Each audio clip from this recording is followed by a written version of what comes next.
Hi YouTube, Michael again. I thought I'd give you a bit of an update and let's talk about discharges this time. What I'm doing for discharges, things have changed a little bit over the last few days, and I've moved the discharges to beside my bed, which is a crazy idea. And I must say, if you've got a girlfriend, she'll hate this idea. If you've got a girlfriend and you've got discharges that beep, that's sitting next to your bed, not a good idea.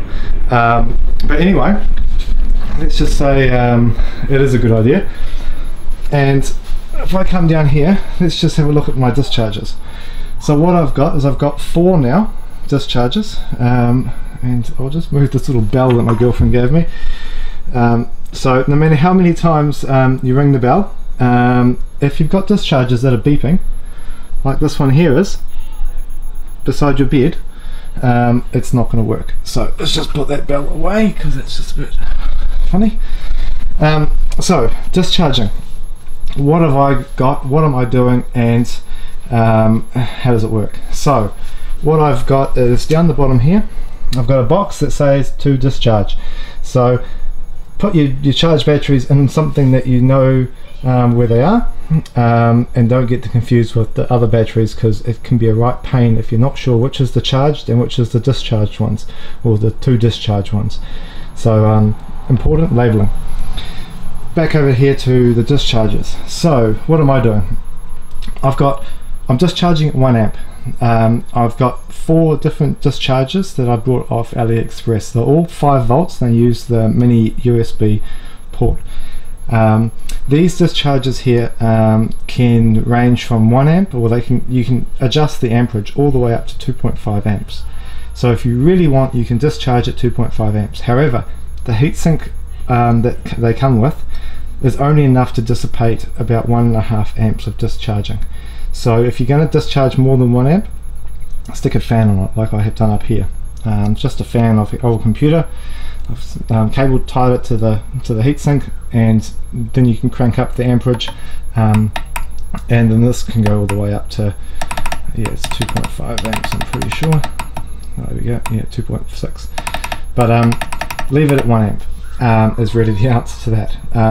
What I've found is that you really need 2 discharges is not enough to keep up with how many cells that you need to go through when you're making a DIY Powerwall. You need at least 4. With these 4 discharges plus my IMAX B6 discharging at a time, that gives me 6 batteries at a time discharging. That means that every 2 and a bit hours, sometimes less if it's lower capacity batteries, they need to be changed, and I'm doing 4 at once. So every 2 hours 4 batteries have been discharged, and then I can label, put the amount of capacity each battery's got. This battery here is 2100, which is great. They come with little speakers or little beeper things, and I filled them with hot glue. They are just a right pain. Even this one here full of hot glue, you can hear it beeping even now. So having it by the bedside is not really the best idea. But the actual reason why it's beside my bed is because over there is my computer. So while I'm on the computer, or while I'm in the bedroom at night, I can change the batteries without having to run out to the garage and come back in again every few hours, and it's a right pain, especially if it's raining.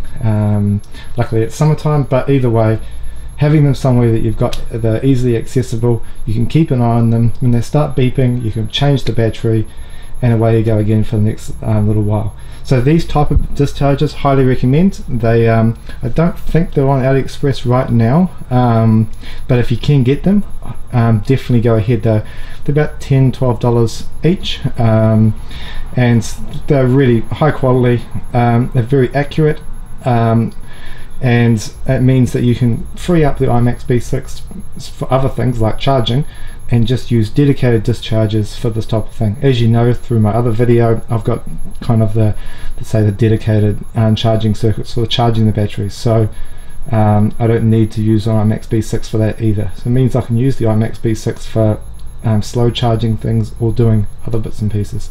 So that's a bit of an update on what I'm doing. Highly recommend you get at least 4, because if you're making a DIY Powerwall, then you're going to need to have at least 1100 cells, and it takes a long time to charge and discharge them. So doing more at the same time is a smart idea. So that's what I'm doing, and that's a bit of an update. So hope everyone's having a good day.